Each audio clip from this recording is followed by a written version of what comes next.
Hello dear students, आज हम topic करने जा रहे हैं बैंकिंग ऑफ रोड्स। तो लास्ट टॉपिक में हमने किया था एक व्हीकल टर्न कर रहा है ऑन अ लेवल रोड। तो ये लेवल रोड है और ये कर्व है कि एक कार हमने अज्यूम की थी कि वो ऐसे टर्न कर रही है। यहाँ पर हम सेंटर अज्यूम कर लेते हैं सर्कुलर पाथ का कि दिस इज सर्कुलर पाथ। तो कार एक ऐसे टर्न कर रही है, जब वो टर्न करती है तो उसके ऊपर कैसे फोर्सेस एक्ट करती हैं। सेंट्रीफ्यूगल फोर्स एक्ट कर रहा है, उसको बैलेंस करने के लिए फ्रिक्शन एक्ट कर रहा है। तो व्हीकल जो है कितनी स्पीड से टर्न कर सकता है। तो आज हम एक डिफरेंट टॉपिक करने जा रहे हैं, बैंकिंग ऑफ रोड्स। बैंकिंग का क्या मतलब होता है कि बैंकिंग होती है कि हम रोड की एक साइड को थोड़ा सा लिफ्ट कर रहे हैं कि रोड बिल्कुल फ्लैट नहीं होगा, जो आउटर साइड है उसको थोड़ा सा रेज कर देते हैं। तो कैसे रेज करते हैं, देखो जो रोड है पहले ऐसे थी फ्लैट, अब क्या हो रहा है कि अब थोड़ा सा उसको रेज कर रहे हैं कि देखो ये रोड है, ठीक है, चलो उसको स्ट्रेट मान लेते हैं। तो अब आउटर साइड को थोड़ा सा ऊपर उठा रहे हैं कि मैं इस साइड को थोड़ा सा लिफ्ट कर रहा हूँ। ठीक है, बात समझ में आ रही है कि आउटर जो साइड है उसको रेज किया हुआ है। तो उसको रेज करने का क्या बेनिफिट है, क्यों उसको रेज करते हैं। तो एक व्हीकल को हम एज्यूम करते हैं कि सपोज करो ये कार है कि जो टर्न कर रही है, जो टर्न ले रही है, कार की जो वेलोसिटी है वो टेंजेंट होगी सर्कुलर पाथ के। तो ये सर्कुलर पाथ है, मैं शो कर रहा हूँ, और उसके ये टेंजेंट है। टेंजेंट जो उसका मोशन है उसकी वजह से इसके ऊपर एक सूडो फोर्स एक्ट करेगा अवे फ्रॉम द सेंटर। तो दैट फोर्स इज, अगर इसका मास m है तो that is mv² upon r। r is radius of the circle, m is mass, तो mv² upon r is the pseudo force, तो जिसको हम सेंट्रीफ्यूगल फोर्स भी कहते हैं। तो सेंट्रीफ्यूगल फोर्स की वजह से क्या होता है कि ये व्हीकल बाहर को जाने की कोशिश करता है रोड से। तो उसी वजह से हम बैंकिंग कर रहे हैं कि बैंकिंग से हमें क्या बेनिफिट होगा। देखो सपोज करो ये एंगल थीटा है कि हमने थीटा एंगल से इसको रेज कर दिया। तो जैसे व्हीकल का कांटेक्ट है रोड के साथ तो उसकी वजह से नॉर्मल रिएक्शन होगा। तो हम नॉर्मल रिएक्शन शो कर रहे हैं, this is n। Weight act कर रहा है mg। तो हम नॉर्मल रिएक्शन का कंपोनेंट्स बनाते हैं। देखो एक तो वेट के ऑपोजिट, तो दूसरा रेक्टेंगुलर रेजोल्यूशन। नॉर्मल रिएक्शन को रिजॉल्व कर रहे हैं। तो देखो ये एंगल थीटा है, तो ये एंगल कितना होगा, ये एंगल हमें पता करना है। तो ये एंगल कितना होना चाहिए, तो आओ समझने की कोशिश करते हैं। ये एंगल 90 डिग्री का है, this angle is 90 degree, this angle is theta. तो ये एंगल कितना बचा, तो ये एंगल होगा 90 माइनस थीटा। थीटा 90, तो ये होगा 90 माइनस थीटा, क्योंकि इन दोनों का सम 90 है ना। अगर ये एंगल 90 माइनस थीटा है तो ये वाला एंगल इसके बिल्कुल ऑपोजिट है, तो ये भी 90 माइनस थीटा होगा। ठीक है, अगर ये 90 माइनस थीटा है, ये सारा एंगल फिर 90 है, तो ये एंगल फिर थीटा बचेगा। ठीक है, एक बार फिर से देखो, ये एंगल थीटा है, ये 90 है, तो इस राइट एंगल्ड ट्रायंगल में ये एंगल 90 माइनस थीटा होगा। ठीक है, तो ये दोनों एंगल इसके ये ऑपोजिट एंगल है, ये लाइन और ये लाइन दोनों इंटरसेक्टिंग है, और ये उसके ऑपोजिट एंगल है, तो ये भी 90 माइनस थीटा होगा। ठीक है, तो ये एंगल कितना बचेगा, थीटा। तो अगर हम इस n को रिजॉल्व करें तो ये बनेगा n cos थीटा, और इस साइड में बनेगा n sin थीटा। ठीक है, तो हम देखो अभी फ्रिक्शन को कंसिडर नहीं कर रहे हैं इसमें, नेक्स्ट वाले डेरिवेशन में हम फ्रिक्शन को भी कंसिडर करेंगे कि विदाउट फ्रिक्शन हम टर्न की बात कर रहे हैं। तो बाहर की तरफ जो फोर्स लग रहा है that is mv² upon r, और अंदर की तरफ जो फोर्स लग रहा है that is n cos theta. तो इन फोर्सेस को बैलेंस करते हैं तो देखते हैं कि व्हीकल कितनी स्पीड से टर्न कर सकता है। तो अगर व्हीकल टर्न कर रहा है तो इस फोर्स को कौन बैलेंस कर रहा है, n sin थीटा। जो व्हीकल का जो नॉर्मल रिएक्शन है उस नॉर्मल रिएक्शन का एक कंपोनेंट है n साइन थीटा। तो बैलेंसिंग दीज फोर्सेस क्या होगा कि n sine theta is equal to mv² upon r, और n cos थीटा किसके इक्वल होगा, n cos theta is equal to mg। Divide these two equations, हम दोनों को डिवाइड कर देते हैं, डिवाइड 1 और 2 होगा n sine theta divided by n cos theta is equal to mv² over r divided by mg। तो n से n कैंसिल हो जाएगा, sine theta by cos theta बन जाएगा tan थीटा, इस साइड पर m से m कैंसिल हो जाएगा और r नीचे आ जाएगा, ये बन जाएगा v² ओवर rg। तो हमें फाइंड क्या करना है, हमें फाइंड करना है कि जिस स्पीड से व्हीकल टर्न कर सकता है तो वो स्पीड कितनी आ रही है, v² is equal to rg tan theta. तो v is equal to rg tan theta square root. ठीक है, तो इस केस में ये फोर्सेस बैलेंस हो रही हैं। ठीक है, mv² अपॉन r इसको बैलेंस कर रहा है n साइन थीटे को, लेकिन किसी केस में ऐसा हो सकता है कि हम स्पीड इतनी इंक्रीज़ कर दें तो mv² अपॉन r इंक्रीज़ कर जाएगा। तो इन दैट केस कि n साइन थीटा इसको बैलेंस नहीं कर सका तो व्हीकल क्या होगा, वो बाहर की तरफ निकलेगा। ठीक है, कितना बाहर की तरफ जाएगा, जैसे भी बाहर की तरफ जाएगा तो r इंक्रीज़ हो जाएगा। तो r इंक्रीज़ होने की, अगर r इंक्रीज़ होगा तो ये टर्म डिक्रीज़ हो जाएगी और फिर n साइन थीटा को बैलेंस करेगी। इसका मतलब व्हीकल बाहर की तरफ स्किड करेगा। ठीक है, और बाहर स्किड करना कितना डेंजरस हो सकता है ये आप सोच सकते हो कि अगर व्हीकल लेफ़्ट साइड पर जा रहा है और स्किड करके राइट साइड पर आ रहा है तो आगे से कुछ भी आ सकता है। अगर रोड वन वे है तो वो जो बीच में डिवाइडर है उससे टकरा सकता है, और अगर हिली एरिया है आप सोचो तो क्या हो सकता है। अगर हिली एरिया है तो व्हीकल जो है अगर बाहर की तरफ गया और इस तरफ अगर खाई है, इस तरफ अगर पहाड़ है तो बहुत डेंजरस हो जाएगा। इसीलिए रोड्स की एक बैंकिंग की होती है कि जो बाहर की तरफ तो फोर्स लग रहा है mv² अपॉन r, अंदर की तरफ हम फ्रिक्शन से बैलेंस कर रहे थे लेवल रोड पर, अभी फ्रिक्शन की बात नहीं कर रहे। तो अगर फ्रिक्शन की बात नहीं भी कर रहे तो भी अंदर की तरफ एक फोर्स एक्ट कर रहा है n साइन थीटा जो उसको बैलेंस कर रहा है। ठीक है, फ्रिक्शन भी है, नेक्स्ट टॉपिक में हम फ्रिक्शन की भी बात करेंगे। तो ज़्यादा स्पीड से अगर हम टर्न करना चाहते हैं तो फ्रिक्शन को भी इन्वॉल्व करेंगे। तो इस टॉपिक में हम फ्रिक्शन की बात नहीं कर रहे, तो इट मीन्स कि we can turn with this speed without friction. ठीक है, तो this is the speed with which vehicle can take turn on banked road, किसको बैंक किया हुआ है विदाउट कंसिडरिंग फ्रिक्शन। तो इसको फ्रिक्शन को कंसिडर नहीं कर रहे। तो अगर फ्रिक्शन को कंसिडर नहीं कर रहे, व्हीकल इतनी स्पीड से टर्न कर सकता है, तो इट मीन्स कि व्हीकल के जो टायर्स हैं उनकी वीयर एंड टीयर कम होगी। ठीक है ना, क्योंकि फ्रिक्शन के बिना हम टर्न कर रहे हैं तो it will reduce wear and tear of the tyres. तो बैंकिंग का ये एडवांटेज है। अब हम कंसिडर करते हैं कि बैंकिंग ऑफ रोड्स से अगर हम फ्रिक्शन को भी कंसिडर करें, ठीक है, तो व्हीकल कितनी स्पीड पर टर्न कर सकता है। तो बैंकिंग ऑफ रोड्स को दोबारा डिस्कस कर सकते हैं। ठीक है, तो कंसिडरिंग फ्रिक्शन, तो हम फ्रिक्शन को भी कंसिडर कर रहे हैं, कंसिडरिंग फ्रिक्शन। दोबारा डायग्राम ड्रॉ कर रहे हैं, तो सारा डायग्राम सेम है। अभी हम फ्रिक्शन को कंसिडर करेंगे कि फ्रिक्शन किस तरह अफेक्ट कर रहा है।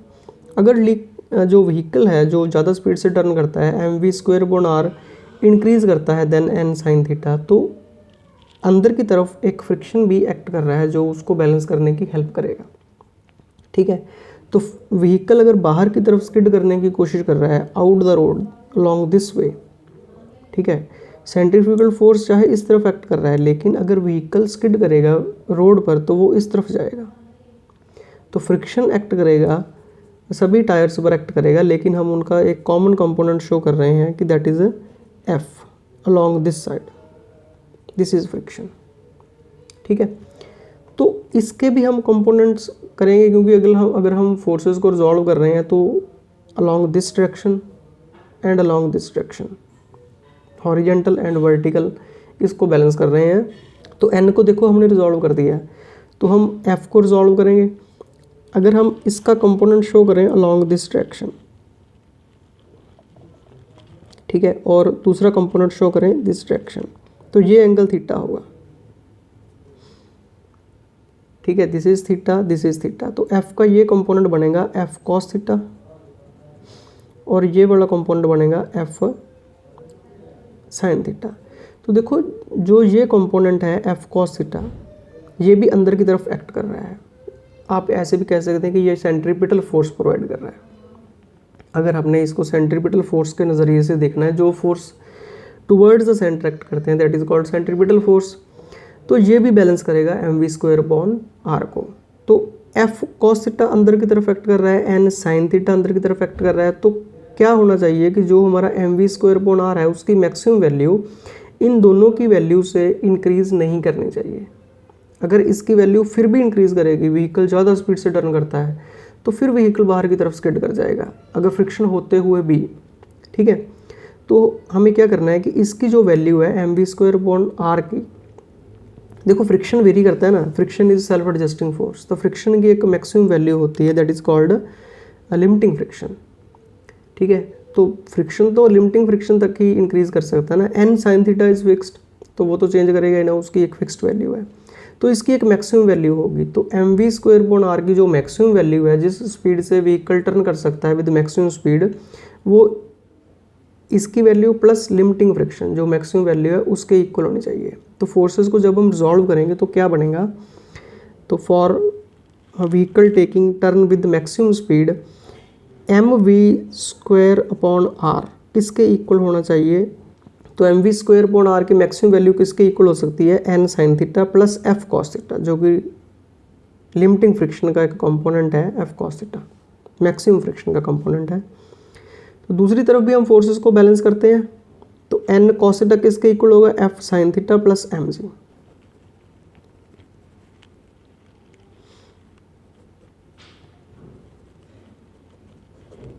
ठीक है। तो इन दोनों इक्वेशंस में f की वैल्यू सब्स्टिट्यूट कर देते हैं, f किसके इक्वल होता है, तो वी नो, इसको नंबर दे देते हैं 1, इसको नंबर दे देते हैं 2। f is equal to mu n if mu is coefficient of friction, तो f is equal to mu n, mu into normal reaction. तो दोनों इक्वेशंस में 1 और 2 में हम f की वैल्यू सब्स्टिट्यूट कर देते हैं। तो फर्स्ट इक्वेशन बन जाएगी mv²/r is equal to n sin theta plus mu n cos theta,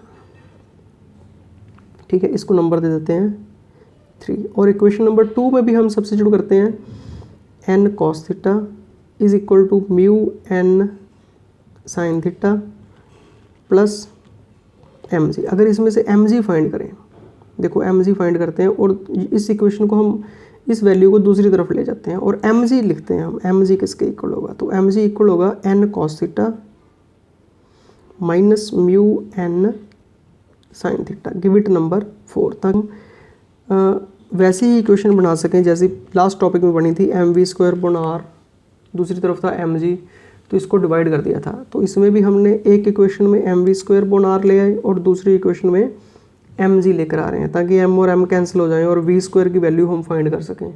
तो दोनों इक्वेशंस को डिवाइड कर देते हैं, डिवाइड इक्वेशन 3/4, बस सॉल्व करना है इसको, दोनों को डिवाइड करके हम v की वैल्यू फाइंड कर लेंगे। तो देखेंगे कि v की वैल्यू इस वैल्यू से ग्रेटर आएगी, ठीक है, जो इक्वेशन नंबर 3 थी लास्ट टॉपिक में, तो उससे कंपेयर करेंगे हम।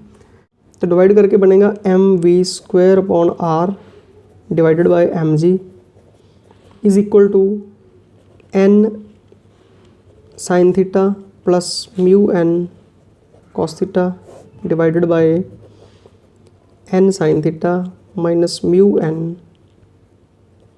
sin n cos थीटा था यहाँ पर, n cos थीटा, तो इसको हम cos थीटा कर देते हैं, यहाँ पर cos थीटा है, ठीक है।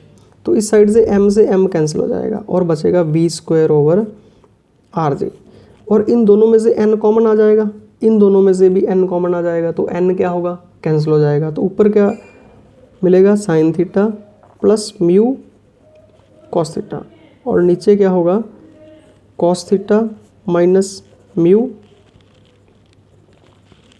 sin theta. तो आर जी को हम इस साइड पर मल्टीप्लाई कर देते हैं और इस साइड पर ना हम साइन थीटा और कॉस थीटा दोनों टर्म्स आ रही हैं, तो हम न्यूमिनेटर को भी और डिनोमिनेटर को भी दोनों को डिवाइड कर देते हैं कॉस थीटा से। तो देखो इसका क्या बेनिफिट होगा, तो v square divided by r g is equal to, इसको हम सारे को कॉस थीटा से डिवाइड करते हैं तो sign theta by cos theta बन जाएगा tan theta, plus mu cos theta by cos theta cancel हो जाएगा, और यहाँ पर हम कॉस थीटा को डिवाइड करेंगे तो 1 बन जाएगा कॉस थीटा से, minus mu sine theta by cos theta बन जाएगा टेन थीटा। तो वी स्क्वायर किसके इक्वल हो जाएगा, v square is equal to this term into r g, और अगर वी फाइंड करना है तो हम इस साइड का स्क्वायर रूट ले लेंगे, तो ये भी आर जी भी स्क्वायर रूट के अंदर है, तो tan theta plus mu 1 minus mu tan theta r g. So this is the maximum speed with which a vehicle can take turn on a banked road. तो banking भी है और हम फ्रिक्शन को भी इंक्लूड कर रहे हैं। This is the maximum speed with which vehicle can take turn. अगर इससे स्पीड इंक्रीज होगी तो क्या होगा, फिर व्हीकल स्किड करेगा बाहर की तरफ, ठीक है, जो कि थोड़ा सा अनसेफ हो जाएगा और डेंजरस भी हो सकता है किसी सिचुएशन में। तो अगर हम इसको कंपेयर करें बैंकिंग ऑफ रोड्स वाले लास्ट टॉपिक के साथ, जहाँ में हमने फ्रिक्शन कंसिडर नहीं किया था, तो वहाँ पर क्या रिजल्ट था, वहाँ पर रिजल्ट था, तो ये रिजल्ट था वहाँ पर R G into tan theta, ठीक है।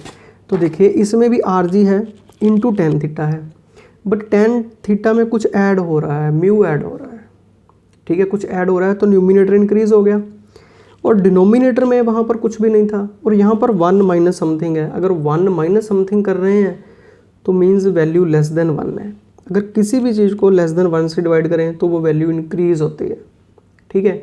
तो न्यूमिनेटर इंक्रीज हो रहा है, डिनोमिनेटर डिक्रीज हो रहा है, तो इट मीन्स जो ये स्पीड है जिससे हम टर्न कर रहे हैं v, तो वो इंक्रीज हो रही है लास्ट वाले केस से, ठीक है। समझ में आ रहा है कि अगर हम फ्रिक्शन को कंसिडर करते हैं तो हम ज़्यादा स्पीड से टर्न कर सकते हैं सेफली, ठीक है। तो आई होप कि आपको ये टॉपिक जो है समझ में आ गया होगा कि हम क्यों बैंकिंग कर रहे हैं रोड्स की, और बैंकिंग आपने देखी होगी कहीं ना कहीं रोड्स पर। तो मैं कोशिश करूँगा इसमें 1-2 पिक्चर और वीडियो इंसर्ट करने की, को शो कर सकूँ कि एक्चुअल में रोड कैसी बैंक की होती है। और एक प्रॉब्लम और कई बार स्टूडेंट्स को आती है कि इस डायग्राम की समझ नहीं लगती, कि काफ़ी सारे फोर्सेस हो जाते हैं। तो मैं इस डायग्राम को दोबारा आपको ड्रॉ करके दिखाता हूँ थोड़ा सा सिंप्लीफाइड वे में, कि दिस इज़ द रोड, ठीक है। तो ये लेवल रोड है, आउटर साइड को हमने थोड़ा सा रेज कर दिया थीटा एंगल पर। अब हम कार को वैसे शो नहीं करते जैसे पहले शो किया था, अब हम एक ऑब्जेक्ट ऐसे शो कर रहे हैं, ठीक है, थोड़ा सा इजी हो जाए कि सारे फोर्सेस एक ही पॉइंट पर एक्ट करें। तो जी पहले तो ये सेंटर है, तो ये रेडियस हो गया आर, यहाँ से लेके थे यहाँ तक, यहाँ पर व्हीकल टर्न कर रहा है, तो अवे फ्रॉम द सेंटर जो फोर्स एक्ट करेगी that is m v square upon r. जो वेट इसका एक्ट करेगा दैट इज़ एम जी, ठीक है। जो फ्रिक्शन एक्ट करेगा, क्योंकि व्हीकल बाहर की तरफ स्किड करेगा तो फ्रिक्शन जो है अंदर की तरफ एक्ट करेगा, तो इस जो जहाँ पर इसका टच है यहाँ पर एफ फोर्स एक्ट करेगा। जो नॉर्मल रिएक्शन है वो इसके परपेंडिकुलर होगा सरफेस के, दिस इज़ एन। तो हमने करना क्या है कि सिर्फ एन और एफ को रिजॉल्व करना है। तो एन के हम अगर कंपोनेंट बनाते हैं, एक तो जो वेट को बैलेंस करेगा, तो दिस एंगल इज़ थीटा, हम ऑलरेडी एक्सप्लेन कर चुके हैं, तो ये बनेगा जी एन कॉस थीटा, और इस तरफ बनेगा एन साइन थीटा। तो ये तो हो गए एन के कंपोनेंट, तो एन को हमने ख़त्म कर दिया। तो एफ के कंपोनेंट्स बनाने हैं, तो अगर एफ के कंपोनेंट्स बनाएंगे तो दिस एंगल इज़ थीटा, ये भी हम एक्सप्लेन कर चुके हैं। तो एफ का कंपोनेंट इस तरफ बनेगा जी एफ साइन थीटा, और इस तरफ बनेगा जी एफ कॉस थीटा, ठीक है। This is F sine theta, clear. तो आप ऐसे भी डायग्राम ड्रॉ कर सकते हो। अगर व्हीकल हम ड्रॉ करते हैं, कार ड्रॉ करते हैं, तो हमें कुछ प्रॉब्लम आती है, बहुत सी फोर्सेस हो जाती हैं और हमें समझ में नहीं आता कि कैसे फोर्सेस को रिजॉल्व करना है। तो मैं आपको एक बार फिर शो कर रहा हूँ कि जो फोर्सेस है along the horizontal and along the vertical हमने रिजॉल्व करनी है। हॉरिजॉन्टल फोर्सेस को हॉरिजॉन्टल फोर्सेस से बैलेंस कर देना और वर्टिकल फोर्सेस को वर्टिकल फोर्सेस से बैलेंस कर देना। और किसी भी कीमत में हमारी जो m v square upon r की वैल्यू है वो n sine theta plus f cos theta से ग्रेटर नहीं होनी चाहिए। उसके इक्वल हो सकती है या उससे कम हो सकती है। अगर कम होगी तो फ्रिक्शन अपने आप को एडजस्ट कर लेगा और कम हो जाएगा, और अगर फ्रिक्शन कम एक्ट करेगा हमारे टायर्स पर तो क्या होगा कि उसकी वीर एंड टियर कम होगी, क्योंकि फ्रिक्शन सेल्फ एडजस्टिंग है तो फ्रिक्शन अपने आप को एडजस्ट करेगा। तो बेटर तो यही है कि हम लास्ट वाले टॉपिक में जो स्पीड फाइंड की थी कि v is equal to RG tan theta, हम उसी पर रिटर्न करें कि फ्रिक्शन की हमें कम से कम ज़रूरत हो और फ्रिक्शन एक्ट ना करे तो बेटर है। ठीक है, तो आई होप कि आपको ये टॉपिक जो है समझ में आ गया होगा। तो आप मुझे कमेंट बॉक्स में बताएं कि आपको ये टॉपिक कैसा लगा। So all the best, have a nice day.